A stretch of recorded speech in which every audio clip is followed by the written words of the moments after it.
அன்பான இனிய உறவுகளே, நம்ம ராஜ் என்ன பண்ணுறாங்க, ட்ராவல்ஸுக்கு போயிடுறாங்க. உட்காந்துக்கிட்டு கணக்கு வழக்கு பார்த்துட்ருக்காங்க. பணமெல்லாம் எடுத்து எண்ணி அடுக்கி வச்சிட்ருக்காங்க. பார்க்குறாங்களா, பார்த்துட்டு அழகாக அப்படியே கதிர் நினப்பில் கதிர் ராஜின்னு போடுறாங்க. இல்லை வேணாம், கதிர்ராஜின்னு போட்டால் லென்த்தாக இருக்குது அப்படின்னு சொல்லிட்டு கேஆர் அப்படின்னு சொல்லிட்டு ஒரு 10,000 ஃபுல்லாக பணம் பூரா எண்ணி அதில் பார்த்தா கேஆர்னு எழுதி வச்சுட்ருக்காங்க. படத்துகளில் தான் கேள்விப்பட்டிருப்போம். ஆனால் அதே மாதிரி நம்ம ராஜி எழுதிட்டுருக்காங்க. இங்கே வேகமாக வர்றாரு கதிர். என்ன மேடம் வந்துட்டீங்க போல இருக்குது காலையிலே அப்படிங்கிறாங்க. ஏன் வரக்கூடாதா? அதெல்லாம் ஒன்றும் இல்லை அப்படின்னு சொல்லிட்டு சரி நான் கிளம்பணும் அப்படின்னு கிளம்புறாரு வந்த கையோட. என்ன கதிர், என்ன இப்போ தான் வந்த, அதுக்குள்ள என்ன கிளம்புற அப்படின்னு கேட்க, இல்லைம்மா எல்லா காரும் போயிடுச்சு, இப்போ நான் அந்த ஒரு இடத்துக்கு போகணும், யாரும் இல்லை, அதான் நான் தான் இருக்கேன், நான் வரேன்னு சொல்லியிருக்கேன். அப்படியே அந்த பணத்தெல்லாம் எண்ணி வச்சிட்டியா? 10,000 இருக்குது, கொடு. அந்த கஸ்டமரும் அந்த பேங்க் வழியாக தான் நான் போகிறேன், அவரை இறக்கி விட்டுட்டு அந்த பணத்தை வந்து பேங்கில் கட்டிட்டு நான் அப்புறம் வந்துடுறேன் அப்படின்னு சொல்லிட்டு கிளம்புறாங்க. அப்போ நான் காலேஜ் கிளம்பணுமே அப்படிங்கிறாங்க. சரி இரு, நான் சித்தப்பாட்ட எதுவும் கேட்குறேன் அப்படின்னு சித்தப்பாக்கு அடித்தா அவர் எடுக்கலை. பார்த்தா மளிகை கடையில் வேலை பார்த்துட்ருக்காரு. சரின்னு சொல்லிட்டு அந்த கஸ்டமரை கூப்பிட்டுட்டு போயிட்டுருக்காங்க. போகையில் பார்த்தீங்கன்னா நிலுப்பா வண்டியை நிறுத்துப்பா அப்படின்னு கதிரை பார்த்து சொல்ல, என்னண்ணே என்னாச்சு அப்படின்னு கதிர் கேட்குறாங்க. இல்லைப்பா, நான் பார்க்க வேண்டிய ஆள் இங்கே நிற்கிறாங்க, நான் எங்கேயே பார்த்துக்கிறேனே, நீ எதுவும் தப்பாக நினைக்கலையே? சார் நான் ஏன் சார் தப்பாக நினைக்க போகிறேன், நீங்கள் போங்க அப்படின்னு சொல்லிட்டு இறக்கி விட்டுறாங்க.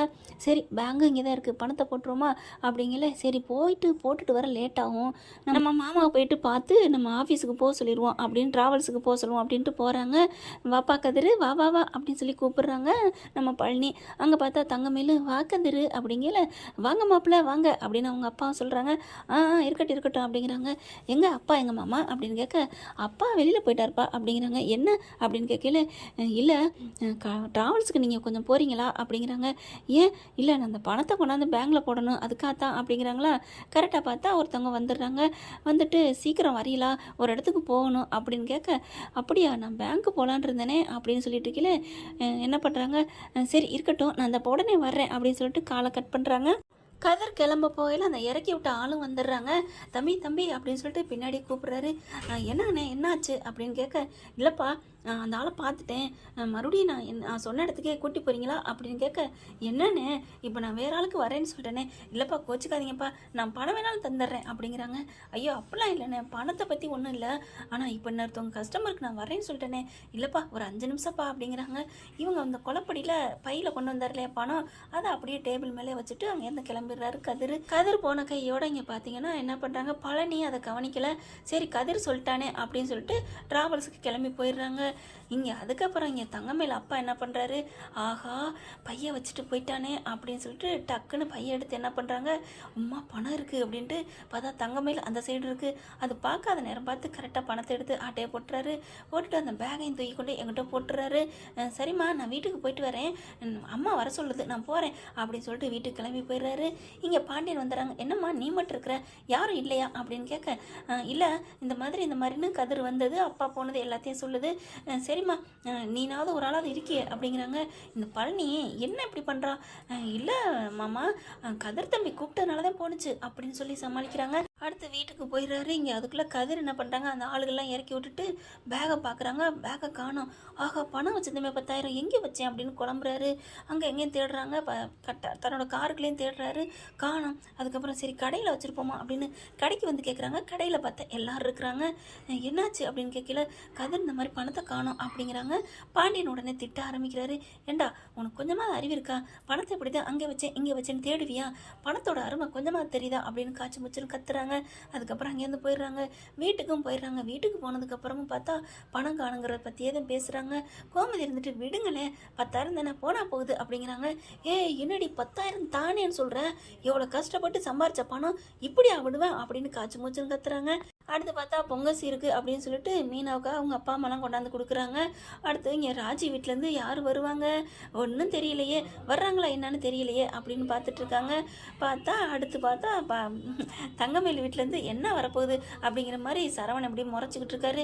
என்ன அப்படி பார்க்குறீங்க, அதான் ஏதாவது கொண்டு வருவாங்க எங்கள் அம்மாவும் அப்பாவும் அப்படின்னு சொல்லிட்டு இருக்கீங்களே.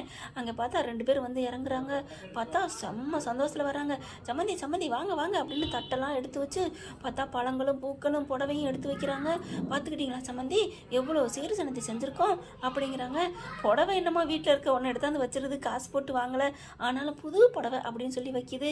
அவங்க அம்மா கிட்ட போய், ஏம்மா இது நம்ம வீட்டில் இருந்த பழைய புடவை தானே, என்ன புது புடவைன்னு சொல்கிறேன், அடி சும்மா இருடி, இவங்களுக்கு தெரிய போதா என்ன, இவ ஒருத்தி அப்படின்னு சொல்லிட்டு வச்சிடறாங்க. அம்மா காசு ஏதுமா இதுக்கெல்லாம், அதெல்லாம் நீ ஏன் கவலைப்படுற அப்படிங்கிறாங்க. அதுக்கப்புறம் இந்தாங்க பணம் வச்சு கொடுக்கணுமா, பணமெல்லாம் வேணாம் சம்மந்தி அப்படிங்கிறாங்க.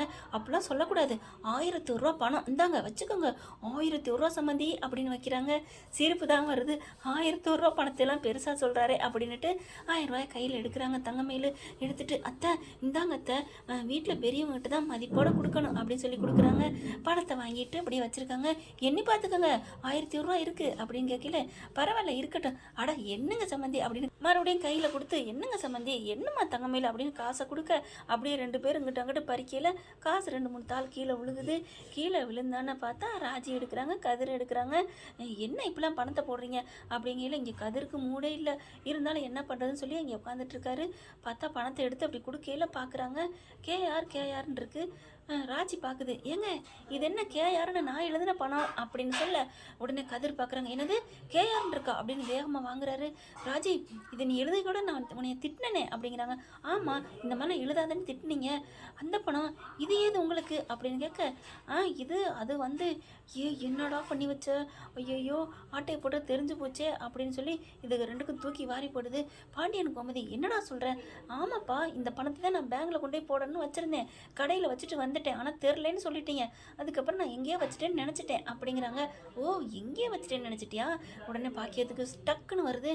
ஏங்க நான் ஒருத்தண்ட கடன் கேட்டிருந்தேன், அவன் தான் கொடுத்தான், அப்போ நீங்கள் எங்கேயோ தொலைச்ச பணத்தை கொண்டாந்து கொடுத்துருப்பாங்க போல இருக்கு அப்படின்னு சொல்ல, ஓ பணத்தை தொலைச்சவன் உடனே உங்ககிட்ட வந்து கொடுத்துட்டானா, எப்போ கொடுத்தான் அப்படிங்கல, இது நான் 2 நாளைக்கு முன்னாடி வாங்கி வச்சுட்டேன் அப்படிங்கிறாங்க. ஐயோ மாட்டிக்கிட்டாலே அப்படின்னு இங்கே தங்கமயில் அப்பன் புலம்புறான். உடனே என்னங்க அப்படின்னு கேட்க, இது நல்லா பாருடி, இது நேற்று தான் வாங்கியிருப்ப. உடனே ஆமாம் நேற்று தான் வாங்கினேன் அப்படின்னு சொல்ல, நேற்று எப்போ வாங்கினீங்க, நான் காலையில் வெள்ளனே கொண்டாந்து கொடுத்துட்டு போயிட்டான் அப்படின்னு அப்பவும் மாட்டிக்கிறாங்க. அப்போ தான் பார்க்குறாங்க கதிர், அப்பா இந்த பணம் தான் நான் கரெக்டாக நேற்று பணம் போட வரையில் 11 மணிக்கு தான் கடையில் வச்சுட்டு வந்தேன், ஆனால் இவங்க காலையிலன்னு சொல்கிறாங்க, நேற்றுக்குன்னு சொல்கிறாங்க, இது ஏதோ இது எனக்கு ஒன்றும் புரியலை அப்படிங்கிறாங்க. உடனே பாண்டியன் பார்க்குறாரு, என்ன தங்கமயில் என்ன சொல்கிறாங்க உங்கள் அப்பா அம்மா அப்படிங்கல. இல்லை என்கிட்ட வந்து 11 மணிக்கு தான் கொடுத்தாங்க.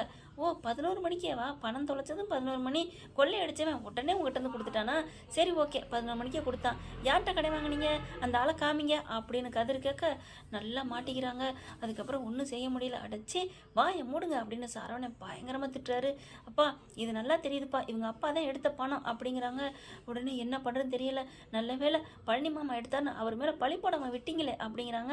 நான் பழனி தான் கடைக்கு போயிட்டாரே, கதிர் கடைக்கு அப்படிங்கிறாங்க. அப்போ தங்கமயில் இருந்துட்டு என்ன சொல்கிறதுனே தெரியல, மாமா மன்னிச்சிருங்க மாமா, தலை தீபாவளிக்கு சீர் என்ன பண்ணுறதுன்னு தெரியாமல் அப்பா அப்படி எடுத்துட்டாரு போல இருக்கு, பாவி மனசா ஏப்பா அப்படி பண்ணீங்கன்னு அவங்க அப்பா போட்டு தங்கமேல திட்டுது.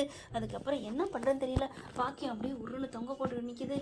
இல்லை இவர் தான் பொண்ணு காண்டி ஏதோ தெரியாமல் தப்பு பண்ணிட்டாரு, இப்போ ஒன்றும் இல்லை, நாங்கள் எப்படியாவது அந்த பணத்தை தந்துடுறோம், கதிர் தம்பி என்னை மன்னிச்சுக்க தம்பி அப்படிங்கிறாங்க.